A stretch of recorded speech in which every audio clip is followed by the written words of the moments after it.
Dakota Ditcheva new training footage is finally out, and fans are loving every second of it. She's giving everyone an unfiltered look at how she's pushing her body and mind for the war ahead.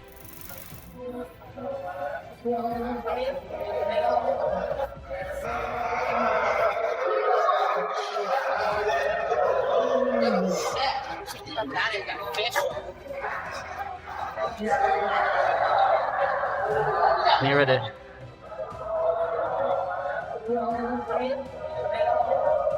Not one. These raw clips show exactly what separates a contender from a champion: discipline, sacrifice, and a hunger that doesn't fade when the cameras stop rolling. Every elbow, knee, and drenched hoodie says one thing: Dakota is coming to make a statement. This all leads to what's shaping up to be one of the biggest matchups of the year: Dakota Dicha versus Sumiko, Lady Samurai Inaba on July 19th, 2025 at PFL Africa in Cape Town. The fans have been asking for me and they've finally given me a fight, so I'm excited to get back out there, and it's going to be an amazing event, first time in South Africa, Cape Town, so yeah, I'm excited just to get back in there as well. Everyone that's been there to support me all these years is obviously excited to see me back in, but then a whole new kind of crowd is going to be able to watch my skill. A lot of new fans. Dakota 2.0, dangerous coming. Don't you worry, she's not gone anywhere. She's coming back stronger. So for me, I'm getting in there the same amount of violence, if not 10 times more, because they've made me wait half a year. Honestly, I could literally fight any time of the day, any day of the week.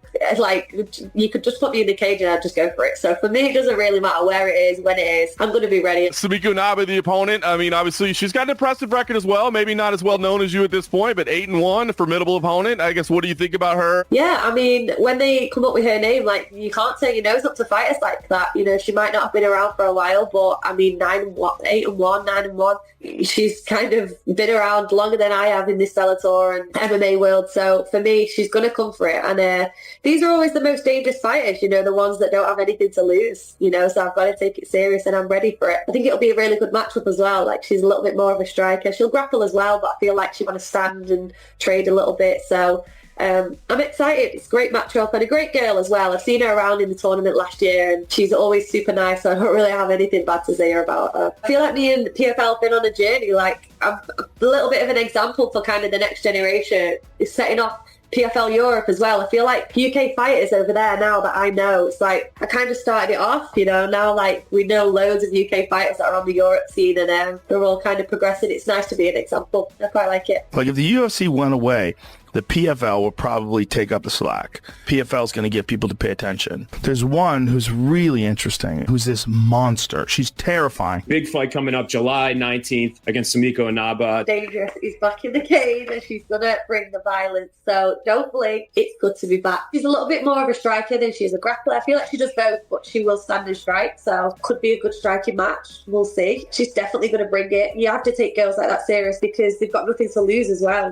What super nice girl too, but we're fighting each other now, so I guess that doesn't matter. Her record's 8-1, so you've got to take girls like that serious. She's not somebody that hasn't proven herself for sure, so it's nice to be back in camp again, full of bruises, just taking it fight by fight. And like, me and PFL are in talks at the moment still. We're still figuring a few things out, so I haven't really got much direction just yet, but I know that they are going to keep me busy. They have to, so you will see me fight again this year for sure. I'm just trusting the process, concentrating on this fight. I'm happy to be back out there, and we'll see what's next. The PFL should keep the UFC out of their mouth. When is Dakota Ditcheva going to the UFC? I think people now, with me beating Tyler Santos, they want to see like what else I'm capable of, so it's got to be something more.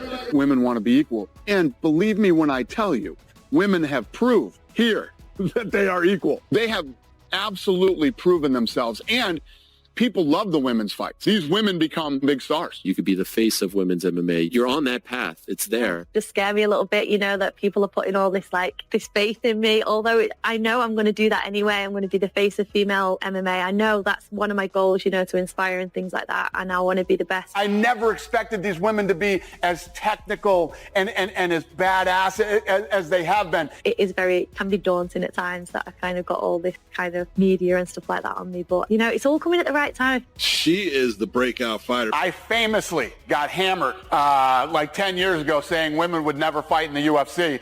And then I met Ronda Rousey. Dakota Ditcheva has been talked about in the same breath as Ronda Rousey. She has the potential to be a superstar. She understands the media game, right? She knows exactly when to switch off that savage and become the sweetheart again. She's got the look, she's got the charisma. And when you have that, plus the ability to knock women out like she does, the sky's the limit. How old were you when you first did any kind of martial arts? I was 4. In your first fight of any kind, how old were you? 4. 4 as well? Come on. Oh, yeah. That's I have a 6-year-old daughter. I would never put, what is going on over there? Call child services.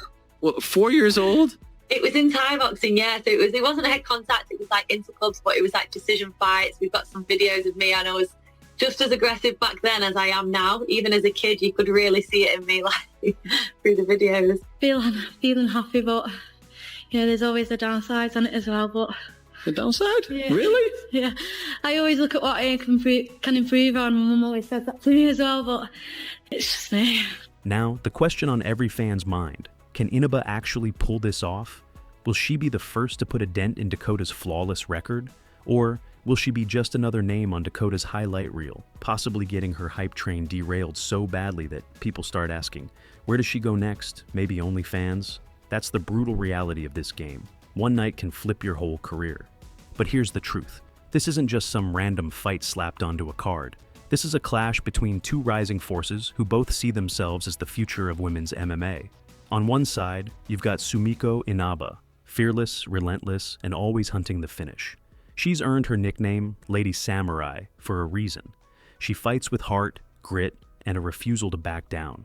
Standing across from her is Dakota Dangerous Ditcheva, the undefeated British standoutness with a terrifying mix of precision, power, and that cold composure that leaves her opponents staring up at the lights. Her Muay Thai pedigree, freakish reach, and habit of ending fights before the final bell make her one of the scariest women in the game right now. When you break this fight down, it's clear Inaba has tools to make it interesting. Her ground game is slick, she's got heavy hands, and her chin's been tested. But stylistically, this is Dakota's fight to lose. Inaba's defense and footwork just don't seem sharp enough to handle the sniping strikes and angles Dakota brings. If Inaba can't drag this into deep waters and maybe grab a submission early, she's likely gonna get overwhelmed. Our call? Dakota Dicha by TKO, round 2 or 3. She's simply too polished, too ruthless, and too smart to let a single mistake flip the script.